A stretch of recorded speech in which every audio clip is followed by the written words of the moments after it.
పెద్దలందరికీ నమస్కారం.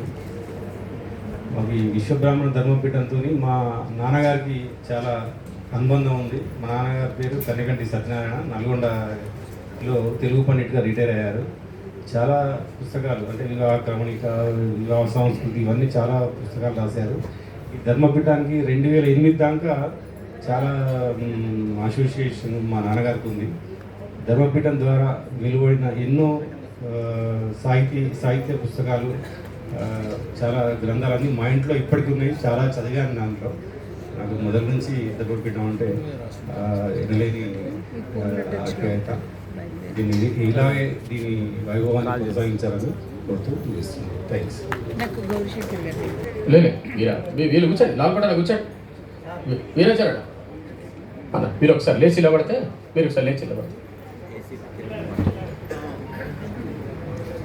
రజనీ కూర్చోండి.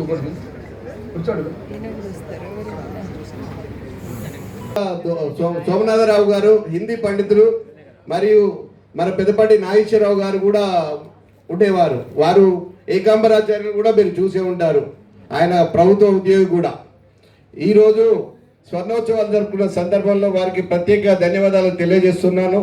ఇంకా వచ్చే రోజులలో ఇంకా మరిన్ని వైభవంగా ఈ ఉత్సవాలను జరపాలని, మన జాతి అందరూ ఐక్యమత్యంగా ఉండి పోరాటం చేయాలి. ఏదైనా సమస్య వచ్చినా మన పంచదాల మనం ఐక్యతగా పోరాడి సాధించుకోవాలి.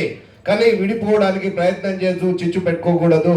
ఐక్యమత్యంగా ఉండి పోరాటం చేస్తే మనం అన్ని ప్రభుత్వం నుండి వచ్చే ప్రతిఫలాన్ని సాధిస్తామని చెప్పి మీకు పేరు పేరున విన్నవిస్తూ నేను సెలవు తీసుకుంటున్నాను. జై విశ్వకర్మ, జై విశ్వకర్మ. 2 నిమిషాలు మాట్లాడవలసిందిగా. జై విశ్వకర్మ. ఈరోజు ధర్మపీఠంలో ఏర్పాటు చేసిన స్వర్ణోత్సవ సభకు విచ్చేసి ఆసీనులైనటువంటి పెద్దలందరికీ కూడా శిరస్సు వంచి నమస్కారాలు తెలియజేసుకుంటున్నాం. అదేవిధంగా ఈ వేదిక ముందు కూర్చున్న పెద్దలందరికీ కూడా నమస్కారాలు తెలియజేసుకుంటున్నాం. ఒకటే, విశ్వబ్రాహ్మణ ధర్మపీఠంకి నేను ఇప్పుడిప్పుడే రావడం జరిగింది కొత్తగా. ముందు బ్రహ్మానందచారి గారు మా మామగారు కోశాధికారిగా పనిచేస్తుండ్రి.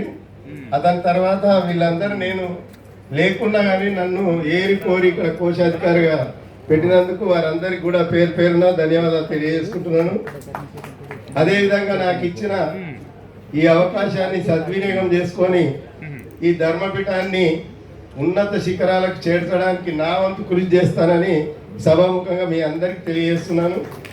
అదేవిధంగా ధర్మపీఠం అంటే మనం ఒక్కటే హైదరాబాద్లో లేకుండా ప్రతి జిల్లాలో కూడా ఏర్పాటు అయ్యేటట్టు అక్కడ నుంచి కూడా జిల్లాకు ఒక 5 మందిని నా కమిటీని వేసి దాన్ని డెవలప్ చేసేదానికి ప్రతి ఒక్కరం అందరం కృషి చేస్తే ఇది బాగా అవుతుంది.